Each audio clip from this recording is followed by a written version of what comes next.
Ouais, ici c'est Tigre 0D Applet, votre créateur tutoriel international.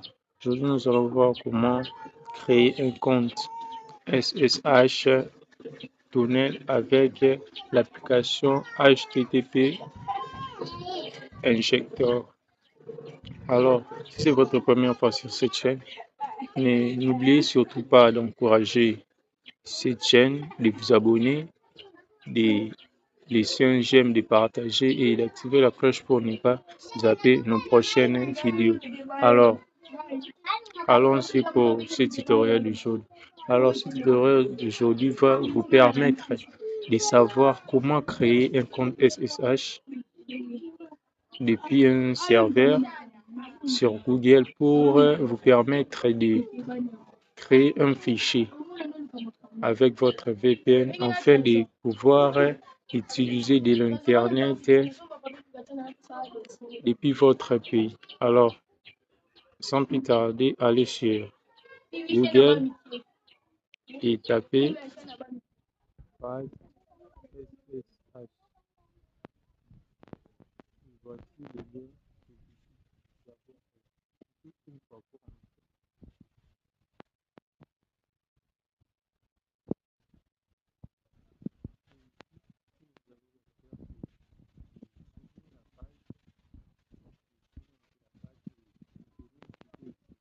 on a écrit SSH WS. Et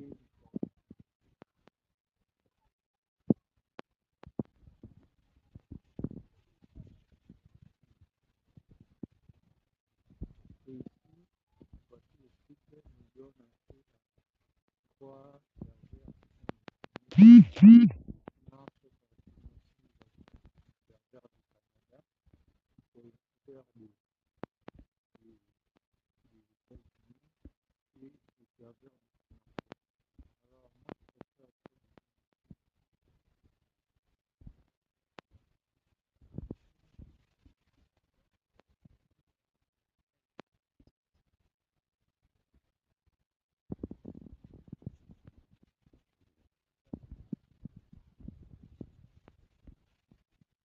le faire passer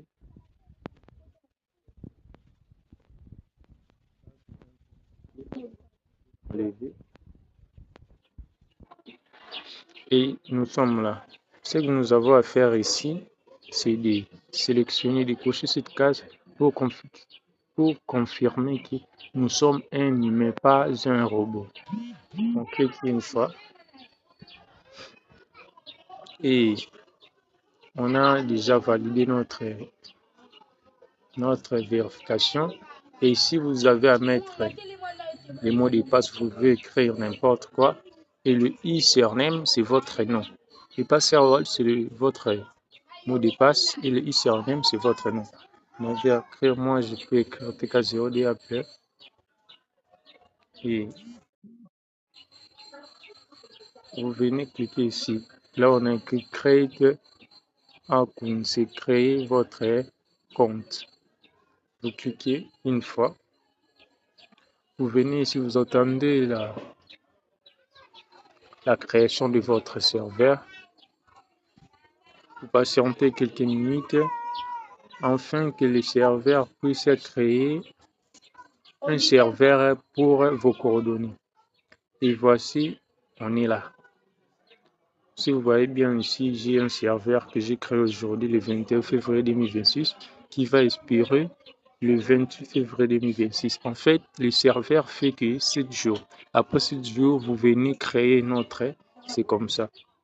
Chaque jour, avec ces sites, vous pouvez créer plusieurs serveurs. Alors, pour la deuxième étape, voici ce qu'il faut faire. Nous venons copier le nom. Notre nom, vous copiez le mot de passe et vous copiez l'adresse IP de ce serveur. Vous cliquez sur serveur. Et ici, vous venez aussi, vous voyez, nous devons utiliser les ports 80. Voilà. Ici, nous devons utiliser les ports 80, 443. C'est ça. Nous allons aller maintenant dans l'application HTTP Injector. Et ici, ce qu'il faut faire, voici, on est là et on coche ici. On coche juste CD ici. On clique sur enregistrer. Ici, ça sera pour mettre votre host, comme je peux dire, votre IP qui fonctionne depuis votre pays. Moi, je vais les garder pour sécuriser mon host. Et vous cliquez sur les 3 barres à gauche. Vous venez sur paramètres SSH. Et si vous devez mettre les noms, ce que j'avais dit, l'adresse IP des serveurs que vous avez créé votre compte SSH. C'est ça, vous mettez une fois, vous cliquez sur copier, vous venez sur les ports, vous les mettez par carte à 43, cliquez OK. Vous venez ici pour les noms d'utilisateurs, vous collez votre nom, vous cliquez sur copier, et si vous venez, vous collez aussi votre mot de passe. C'est un peu ça. Vous sortez, et si vous devez mettre votre host, comme j'avais dit, peut-être comme ça, si c'est votre host, vous cliquez sur enregistrer, et quand vous allez cliquer sur démarrer, votre application sera connectée si votre host est aussi fonctionnel. Merci, c'était TK0D Apple et je vous dis à la prochaine.